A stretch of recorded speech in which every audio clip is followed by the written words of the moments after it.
कांग्रेस प्रदेश अध्यक्ष जीतू पटवारी रविवार को दमोह लोकसभा के प्रत्याशी तरवर सिंह लोधी के पक्ष में तेंदुखेड़ा में आम सभा को संबोधित करने पहुंचे। आम सभा के पहले उन्होंने पूर्व केंद्रीय मंत्री अरुण यादव, राज्यसभा सदस्य विवेक तनखा और पूर्व मंत्री कमलेश्वर पटेल के साथ कुंडलपुर पहुंचकर बड़े बाबा के दर्शन किए। उसके बाद तेंदुखेड़ा में सभा को संबोधित किया। उन्होंने कहा कि कांग्रेस का प्रत्याशी टिकाऊ है जबकि दूसरा बिकाऊ है। उन्होंने कांग्रेस प्रत्याशी को भारी बहुमत से जिताने की अपील भी की। एक व्यक्ति जो हमारा उम्मीदवार है, जो ईमानदार है, नेक है, नौजवान है और आपकी सेवा विधायक के रूप में कर चुके हैं। कांग्रेस पार्टी ने भाई तरवर को आपका उम्मीदवार बना के आपके बीच में भेजा है। मुझे याद है जब विधानसभा का चुनाव हो रहा था और जन आशीर्वाद यात्रा हम लोग लेकर यहाँ पर आए थे, तब आप सबसे हमने रूबरू होने के बाद की थी और कहा था कि आप चयन ऐसा व्यक्ति का करें जो आपका सेवादार हो, आपकी सेवा कर सके, आपकी मदद कर सके। लेकिन आज जो भाजपा के उम्मीदवार हैं, उनके बारे में मुझे बताने की जरूरत नहीं है और उन्होंने क्या क्या कृत्य इस मध्य प्रदेश में, इस इलाके में किए, कितना बड़ा धोखा अपने क्षेत्र की जनता के साथ किया, ये आपको, हमको, सबको पता है। मुझे कहने की जरूरत नहीं है आपको। और इस क्षेत्र में जो सांसद रहे, विधायक रहे भाजपा के, उन्होंने जनसेवा नहीं की, खुद की सेवा करने का काम यहाँ पर किया। उन्होंने लोगों का काम नहीं किया, क्षेत्र का विकास नहीं किया, खुद का विकास करने का काम कर रहे। और जब यह स्थिति हमारे लोकसभा में कांग्रेस की मजबूत दिखने लगी तो ताबड़तोड़ प्रधानमंत्री जी को यहाँ पर बुलाया गया, उनकी सभा कराई गई और सभा में 3000 लोग भी नहीं आ पाए। इससे ये स्पष्ट होता है कि भारतीय जनता पार्टी और देश के लबरे प्रधानमंत्री, लबरे जानते हो ना, बताओ लबरे का मतलब क्या होता है? झूठ क्या होता भैया? झूठा है कि नहीं प्रधानमंत्री? लबरे प्रधानमंत्री और जो अभी मुख्यमंत्री नहीं बन पाए बेचारे, बहुत उन्होंने चाहत की थी, ऐसे लबरे शिवराज सिंह चौहान जो प्रदेश के पूर्व मुख्यमंत्री है, और वैसे ही लबरे इनकी पार्टी। झूठे लोगों की सियासत देश में चल रही है साथियों। झूठ फरेब की सरकार है देश की, प्रदेश की लूट की सरकार है देश की, प्रदेश की। इस लूट की सरकार को 2024 के चुनाव में, लोकसभा में 26 तारीख को आपका अमूल्य वोट देकर हमारे छोटे भाई, मैं पिछली बार भी आपसे कह के गया था, ये आपके विधायक अकेले नहीं रहेंगे। अगर प्रदेश में कांग्रेस की सरकार बनती तो हर व्यक्ति यहाँ का विधायक होता। और यहाँ पर मुझे याद है, यहाँ पर सिंचाई योजना की बात की थी आपने, नरवर भाई, जब मैं आया था विधानसभा के चुनाव में। इस इलाके में बांध की जरूरत है, नहरों की जरूरत है। उन बांध और नहरों का काम मध्य प्रदेश में सरकार हम नहीं बना पाए। अगर बनाते तो मैं वादा करके गया था आपसे कि इस क्षेत्र में नहरों का जाल बिछाएंगे और तेंदुखेड़ा और दमोह और इस क्षेत्र में नहरों का जाल बिछाकर सिंचाई का साधन उपलब्ध कराएंगे। लेकिन दुर्भाग्य से फिर एक बार 18-23 की विधानसभा के चुनाव में बेईमानी करके लूट की सरकार मध्य प्रदेश में फिर बन गई। लेकिन साथियों, 24 का जो लोकसभा का चुनाव होना है, ये चुनाव हमारे और आपकी अगले भविष्य का चुनाव है। आपको चयन करना है, या आपको झूठे व्यक्ति को चुनना है या सच्चे व्यक्ति को चुनना है। एक ईमानदार जनसेवक आपको चाहिए या वो जनसेवक चाहिए जो दल बदलू हो, हर 6 महीने में पार्टी बदलकर दूसरे दलों में जाकर वोट लेने का काम करते हैं, ऐसा व्यक्ति आपको चाहिए।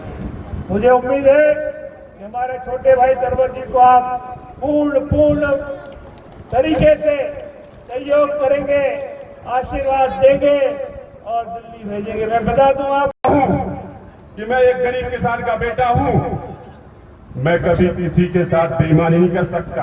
एक गरीब किसान का बेटा किसी के साथ बेईमानी नहीं कर सकता। मैं आप लोगों से निवेदन करता हूं कि इस बार आप 35 साल के सूखे को हरियाली में कांग्रेस के प्रत्याशी को जिता के बदलिए। मैं आप लोगों को यह एहसास दिला दूंगा कि सांसद कैसा होता है, एक जनसेवक कैसा होता है। और रही कांग्रेस की बात, कांग्रेस ने हमेशा जो वादा किया है उसे निभाने का काम किया है, लेकिन भारतीय जनता पार्टी ने हमेशा झूठ बोलकर जनता को गुमराह करके वोट हथियाने का काम किया है। 2014 की मैं बात बता रहा हूं आपको, यहाँ बहुत से ऐसे किसान बैठे होंगे। मोदी जी ने कहा था कि अगर 2014 में हमारी केंद्र में सरकार बनती है तो किसानों की आय दुगनी करने का काम करूंगा। उसके बाद फिर बोला कि अभी नहीं, 2022 तक मैं किसानों की आय दुगनी करने का काम करूंगा। आज 2024 है, किसानों की आय दुगनी नहीं हुई, किसानों की लागत जरूर दुगनी हो गई। आप समझ सकते हैं उस समय डीएपी खाद की बोरी 500 रुपए की आती थी, इन 10 सालों में डीएपी खाद की बोरी 1500 रुपए की हो गई और उसका वजन भी 10 किलो कम हो गया।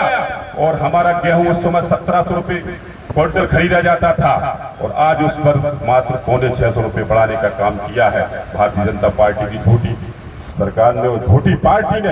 आपने डीए पर 14 पैसा बढ़ा दिया, लेकिन गेहूं पर भी आप 1700 की जगह 3400 कर देते। ये ऐसे ही झूठ बोल के अभी आपने 2023 के चुनाव में गेहूं के समर्थन मूल्य की बात रखी थी कि हमारी भाजपा की मध्य प्रदेश में सरकार बनती है तो हम गेहूं का रेट 2700 करने का काम करेंगे। सरकार आपकी बन गई, लेकिन 2700 रेट गेहूं का नहीं हुआ। और जब 2018 में हमारी सरकार बनी थी, आदरणीय कमलनाथ जी, आदरणीय जीतू पटवारी जी, आदरणीय अरुण यादव जी ने जो बात रखी थी कि अगर हमारी सरकार मध्य प्रदेश में बनती है तो किसानों का कर्जा माफ होगा। हमारी सरकार बनी और किसानों का सबसे पहली किस्त में 50,000 और दूसरी किस्त में 1 लाख रुपए किसानों का कर्जा माफ करने का काम हमारी कांग्रेस सरकार ने किया था।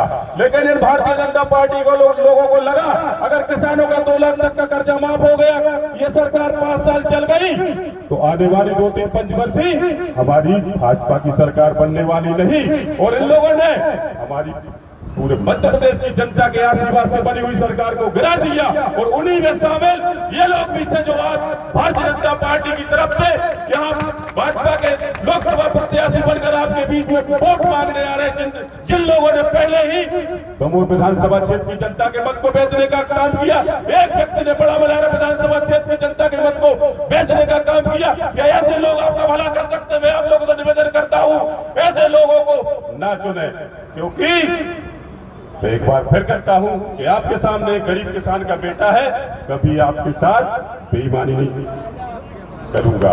मैं आप लोगों से बस यही निवेदन करता हूं कि 26 अप्रैल में जो वोटिंग होने जा रही है, आप अपने बेटे, एक गरीब किसान के बेटे को आपको और आपके रिश्तेदारों को आप बोलिए कि हमें इस बार कांग्रेस के लिए वोट करना है, एक गरीब किसान के लिए वोट करना है। मैं आप लोगों से वादा करता हूं कि जब तक इस तन में सांस है आपके लिए लड़ने मरने को तैयार रहूंगा। आप सभी का बहुत बहुत धन्यवाद। तो मेरे भाइयों बहनों, मैं 2 या 3 मिनट का ही संबोधन करूंगा क्योंकि 6 बजे तक की परमिशन है और जो 6 बजे के बाद बोलेगा उसके अगेंस्ट केस दर्ज हो जाएगा। और मैं बीजेपी को ये खुशी नहीं देना चाहता हूं कि मध्य प्रदेश का दमोह में मेरे अगेंस्ट केस दर्ज करा पाए। जीतू भाई, इसलिए मैं पहले बोल रहा हूं, इससे मेरे पर केस ना दर्ज हो, आप पे हो। 2 बातें हैं, ये एक ईमानदार व्यक्ति और ईमानदारी की आजकल कीमत है। अगर आप ईमानदारी से समझौता करोगे तो आप ही पछताओगे। इसके पहले भी आप पछताए और मैं पूरे सीरियसनेस के साथ बोल रहा हूं कि ईमानदार व्यक्ति के साथ खड़े रहोगे तो कभी पछताओगे। दूसरी बात, डॉक्टर अंबेडकर ने आपको एक संविधान दिया।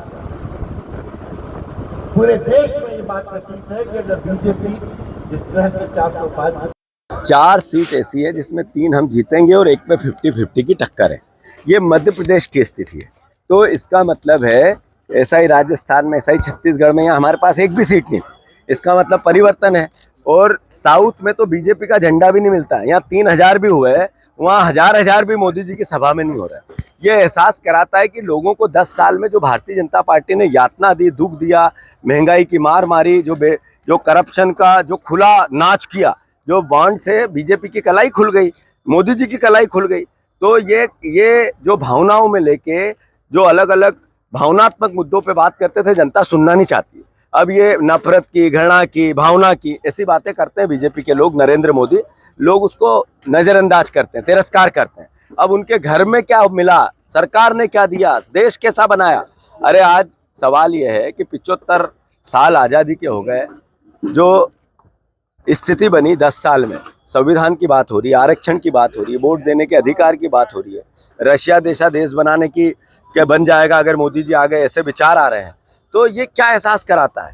ये एहसास कराता है कि नरेंद्र मोदी फेल हुआ है। खबरों में बने रहने के लिए ग्रामीण भारत टीवी को सब्सक्राइब कीजिए और बेल आइकॉन दबाना ना भूलें।